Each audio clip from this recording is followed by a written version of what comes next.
Question number 9. The total area of coastal city, is 92.1 square miles, of which 11.3 square miles is water. If the city had a population of 621,000 people in the year 2010, which of the following is closest population density in people per square mile of the land in the city at the time? So this is the formula. You see the population density I put as a D. Is this people? How many people? I put people per square miles. And that would be a formula that we're going to apply. Let me work with the numbers.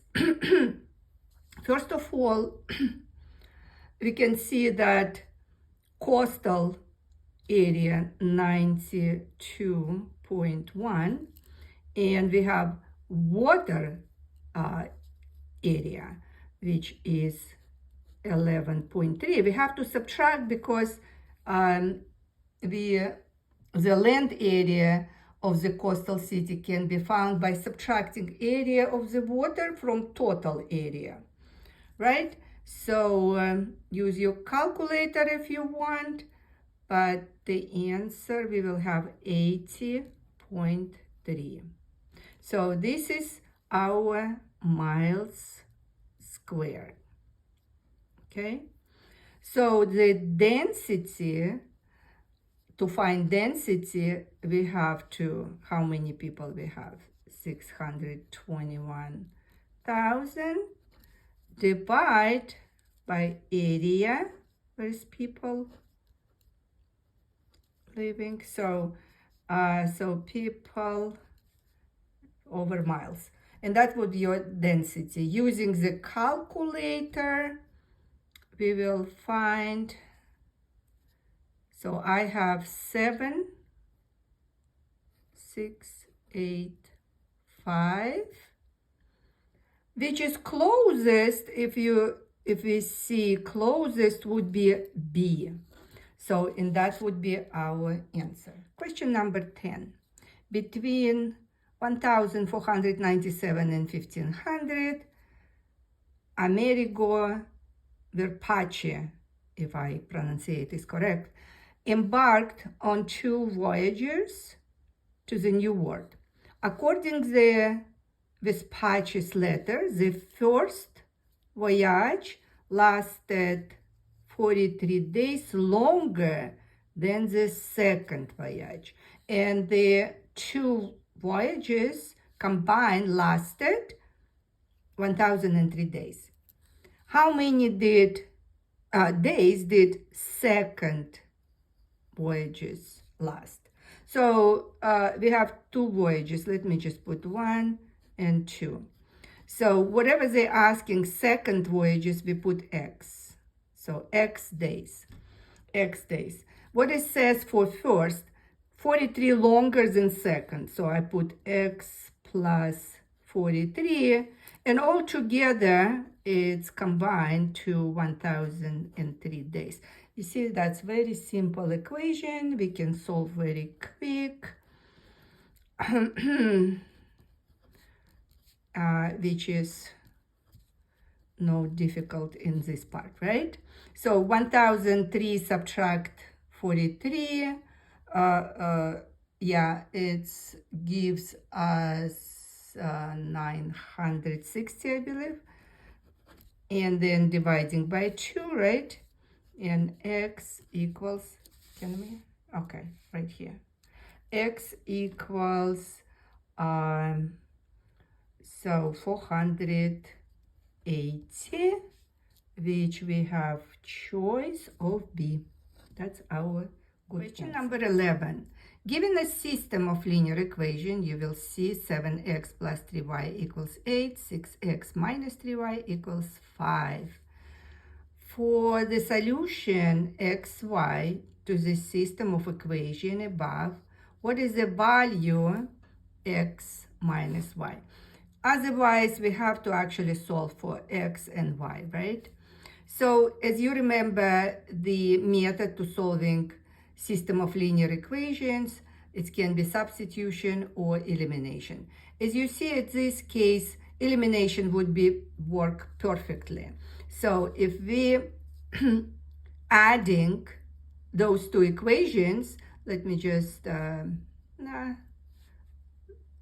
going to add it, right? So when we're adding, those terms cancels out. So what we have here, 13x equals 13. And then x equals 1. Perfect. Now, to find y, we can plug into any of these equations. So let me use the first one. So we have 7 times 1 plus 3y equals 8. From here, 3y equals 8 minus 7 is 1, right? And whereas y equals, dividing by 3 both sides, 1/3. So the question they're asking, don't forget always to check what actually they're asking. X minus y, we will have, so what we have for x, 1 minus 1/3. Of course, it is 2/3. Do we have this option? Yes, it's B. And that is our answer. Question number 12 to 14 refers the following information. So as we see, given table and given graph, what is represented?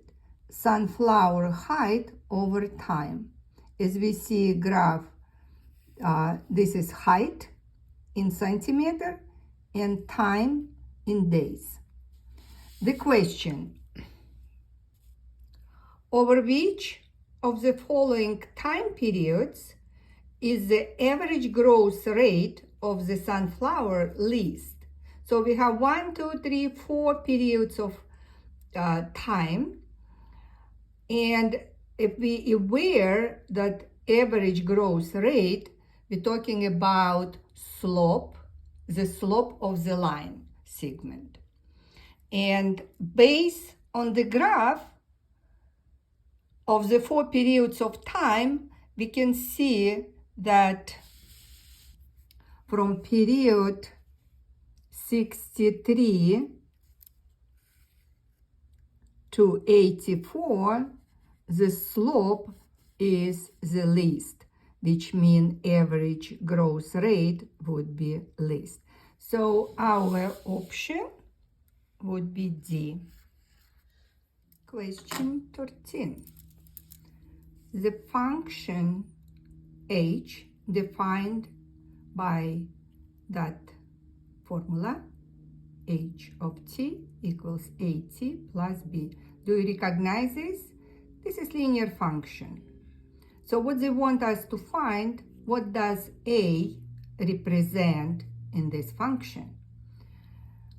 Of course, we can recognize that a, we're talking about the slope or rate. Since t is days, how many days, this rate would be assumed how many centimeters or number of centimeters grows each day. So the options we have, let's see A.